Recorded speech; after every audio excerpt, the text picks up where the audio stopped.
This right here is, without a shadow of a doubt, my favorite signing this year. This is one of my favorite players to go out there and get himself a contract. And we had ourselves the news yesterday that he actually was available to sign. At the end of the week, where NHLers with hip-related ailments were in the spotlight, there is word that Jesse Puljujarvi has been cleared by doctors for full contact training. He's working his way back from a bilateral hip resurfacing last summer and remains a free agent. This was tweeted out by Chris Johnston yesterday at 8 a.m. in the morning. Now, the interesting thing about this player right here, Jesse Puljujarvi, is that some of the replies go out there and immediately start to doubt this guy. There's no way this player has NHL interest. Hope my boy gets a chance in the NHL again. Let's go. And then, Buddy could be one of the worst hockey players I've seen live ever. Yeah, okay, Jesse Puljujarvi, I get it. He wasn't great. He wasn't the most amazing guy in the world. But this is a hockey player that had himself such a charming personality and such a talented profile on paper that you could not go out there and ignore. Puljujarvi has officially signed a PTO, or not a PTO, a professional tryout, a regular free agent tryout with the Pittsburgh Penguins. Meanwhile, defenseman P.L. Joseph has been recalled from his conditioning loan to the AHL team as well. Jesse Puljujarvi is heading to Pittsburgh, baby, and I have no idea where this is going to go. Absolutely zero idea, and neither should you. Because when it comes to Puljujarvi, we all kind of recognize the story here. We recognize why this is a big deal. He's only 25 years old, so not the oldest guy in the world, but big dude, 6'4", 201, right-handed guy, 4th overall pick by the Oilers in 2016. A lot of us said back in this time frame that, hey, Puljujarvi was supposed to be a top 3 guy. He was a guaranteed top 3 pick alongside of Laine and Matthews. Everybody talked about Matthews. Everybody talked about Laine. Well, guess what? Puljujarvi was right there in that same breath. So when the Columbus Blue Jackets ended up taking PLD 3rd overall, a lot of people were freaking out, myself included, saying, hey, wait a minute, Puljujarvi is going to Edmonton. This is going to be like the Curry to McDavid's Gretzky. How in the hell do the Oilers lose the draft lottery but still end up winning in the draft somehow? And then right after, we're not going to talk about this pick because that is kind of traumatizing for my damned soul. But Jesse Puljujarvi was such an intriguing profile because at the World Juniors in that draft season, he was a beast. 17 points, 7 games played as a 17, 18-year-old. That's crazy.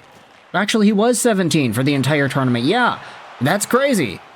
So, to see Puljujarvi display this amount of talent, he was a playmaking, power forward-like guy. He had two-way qualities to his game. There were some people saying back in 2016 that he was a better prospect than Laine. Hey, why go with the one-dimensional goal scorer when you could get the all-around toolkit who's also a big dude?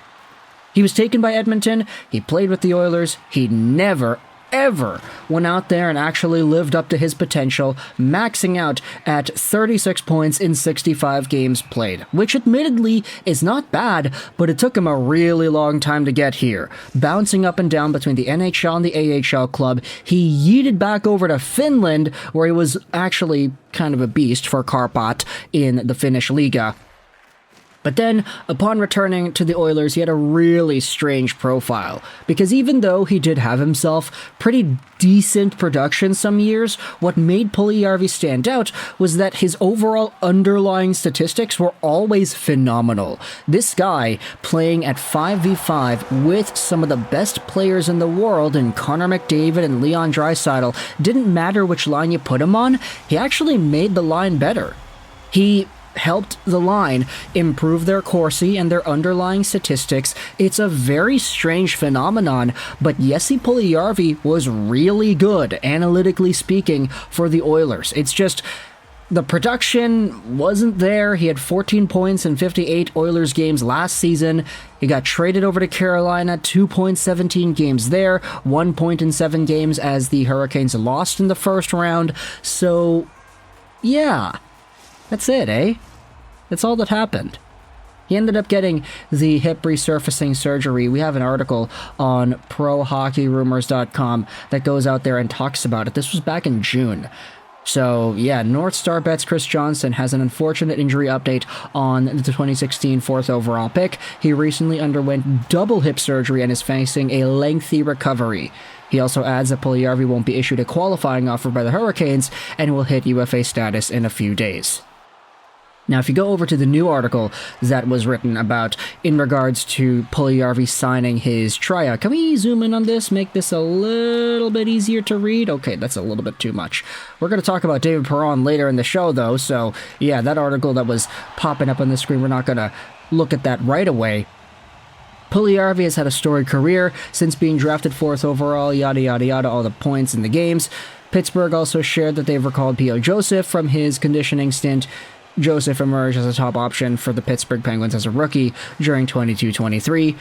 But yeah, either way, Puljujarvi is coming back to the NHL, baby, and if I'm gonna be honest, if you had to ask me, like, where he goes into the lineup, what happens with Puljujarvi in Pittsburgh, I have no idea. Your guess is as good as mine. This guy could absolutely amount to nothing in Pittsburgh, and I don't think anybody's gonna be surprised, but in the odd event that he actually does stick around, if he actually does stay with the Penguins, and he becomes a decent to okay, like, sort of regular guy in the bottom to middle six. Maybe you chuck him on the line with Crosby, see what happens.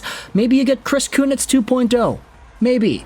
Puljujarvi was always a pretty okay player when it comes to just driving positive results, but just for the production standpoint, like, nothing really was ever too amazing with this guy. So if you're coming in here and expecting Puljujarvi to put up, like, I don't know, 30 to 40 points in a season, or let's just say a point pace of 30 to 40 points, season's like, what, almost, how far are we through the season? Let's do 26 divided by 82. Season is 30% of the way done. Okay, so 70% of the year. There are about 60 games left. If you say the Puljujarvi maxes out as like a 25 to 30 point guy in the remaining 60 games, then I feel like that's a little much, you know?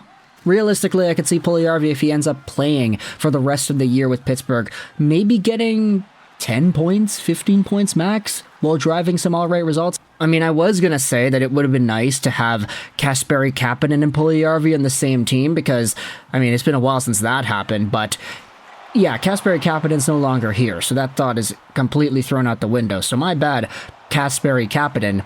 But either way, Puljujarvi to Pittsburgh. Let me know your thoughts in the comment section below. How do you feel about one of the most underrated and interesting guys? And I say interesting because this guy has a really interesting personality to suit up in the NHL the past 10 years, coming back after missing out in the entire off-season's worth of time for free agency because he had hip surgery. Do you see this going anywhere? If you're a Hurricanes fan, if you're an Oilers fan, what are your thoughts on Puljujarvi returning and signing with Pittsburgh of all teams? If you're a Penguins fan, what are your thoughts on this entire process as well? Let me know your thoughts in the comment section below. I hope you enjoyed this video.